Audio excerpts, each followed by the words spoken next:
We covered the transition cast member in a previous section, but let's review it here.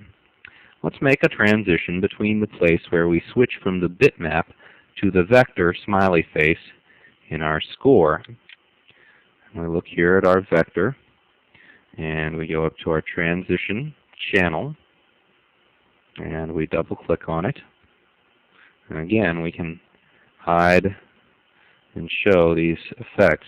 So they weren't there before, and now they are. Let's add a transition here where we change to our vector smiley face.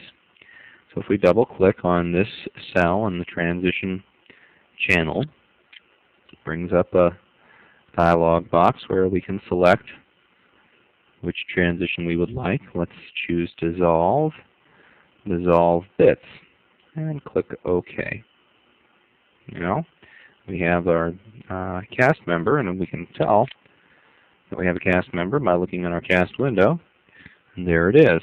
All right, we've added a transition cast member. Let's name it Sample Transition. Okay. And let's preview this. So let's rewind, press play, and then let's watch. We're about to get there. Here it comes. Oh, and isn't that something? Pretty interesting. All right. Let's stop it for the moment. Go back here. So we have our transition. Why don't we see about adding this transition so that it happens somewhere in the middle here. Okay. Maybe we'll see a transition in the middle of this bitmap being displayed on the stage. Now let's close our cast window because we don't really need it open at the moment.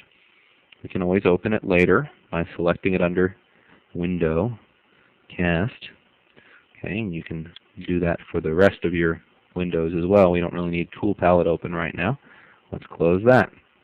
In fact, we can even move our stage over a little bit so that we can see more of it.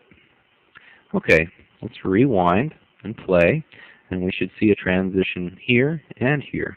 Rewind, play. I don't see anything. All right, here it comes. Here's another one. Okay, that one worked, but the other one didn't. Now, why is that?